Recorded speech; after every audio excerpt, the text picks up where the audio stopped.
Hello friends, आज हम new land lab company के Q1 22 के रिजल्ट डिस्कस करेंगे। हम इस क्वार्टर के रिजल्ट को quarter on quarter and year on year basis पे कंपेयर करेंगे कि इस क्वार्टर के रिजल्ट कितने अच्छे हैं कितने बुरे हैं। देखिए, यह कंपनी के current quarter that is Q1 22 के रिजल्ट है। यह पिछले क्वार्टर दैट इज Q4 21 के रिजल्ट है। यह पिछले साल same quarter that is Q1 21 के रिजल्ट है। और जो भी वैल्यू दे रखी है यहाँ पे वो दे रखी है इन लाख।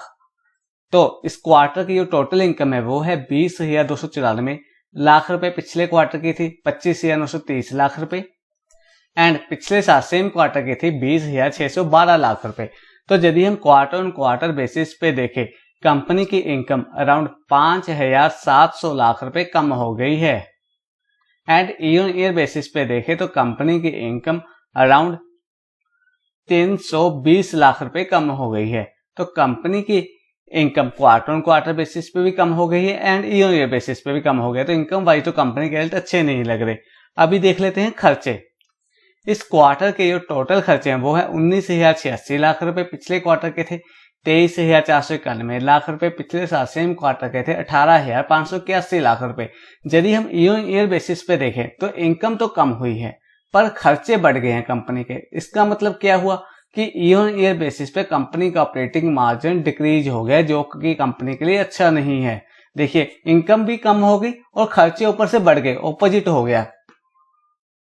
अभी देख लेते हैं प्रॉफिट बिफोर टैक्स। जो प्रॉफिट बिफोर टैक्स है कंपनी का इस क्वार्टर का वो है 1,207 लाख रुपए। पिछले क्वार्टर का था 2,439 लाख रुपए। पिछले साल सेम क्वार्टर का था 2,031 लाख रुपए and profit for the paid that is profit after tax है जो कंपनी का वो है इस क्वार्टर का 873 लाख रुपए। पिछले क्वार्टर का था 1,729 लाख रुपए। पिछले साल सेम क्वार्टर का था 1,516 लाख रुपए। तो यदि हम क्वार्टर ऑन क्वार्टर बेसिस पे देखें, कंपनी का प्रॉफिट आधा हो गया है दैट इज 50% कम हो गया है एंड ईयर ईयर बेसिस पे देखें तो कंपनी का प्रॉफिट अराउंड 40% कम हो गया है।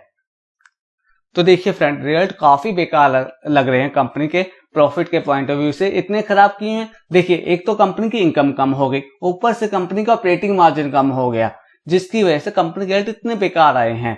देखिए, क्वार्टर ऑन क्वार्टर बेसिस पे प्रॉफिट 50% डाउन हो गया एंड ईयर बेसिस पे भी 40%, जबकि पिछले साल सेम क्वार्टर में कंपनी पूरे देश में लॉकडाउन लगा हुआ था, तब भी कंपनी के रिजल्ट ईयर बेसिस पे पिछले साल के मुकाबले खराब आए हैं। अभी देख लेते हैं अर्निंग पर शेयर। इस क्वार्टर का जो बेसिक अर्निंग पर शेयर है वो है 6 रुपए 81 पैसे। पिछले क्वार्टर का था 13 रुपए 48 पैसे। पिछले साल सेम क्वार्टर का था 11 रुपए 82 पैसे। तो यदि हम क्वार्टर ऑन क्वार्टर बेसिस पे देखें, कंपनी का अर्निंग पर शेयर अराउंड 6 रुपए 67 पैसे पर शेयर कम हो गया है एंड ईयर ईयर बेसिस पे देखें तो कंपनी का अर्निंग पर शेयर अराउंड 5 रुपए 1 पैसा पर शेयर कम हो गया है। तो कंपनी के क्वार्टर ऑन क्वार्टर भी अच्छे नहीं है एंड ईयर ईयर बेसिस पे भी अच्छे नहीं है। काफी बेकार रिजल्ट आए हैं। पर फ्रेंड, एक क्वार्टर के रिजल्ट खराब आने से कंपनी बर्बाद नहीं हो जाती। मे भी कुछ इंटरनल प्रॉब्लम हो या कुछ और प्रॉब्लम आ गई हो जिसकी वजह से कंपनी के रिजल्ट इतने खराब आए हैं। पर ऐसा नहीं है कि हर क्वार्टर में ऐसा आएंगे।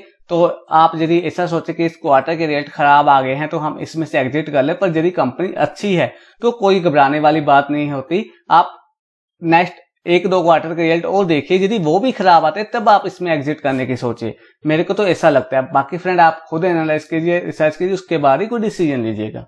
Okay, thanks.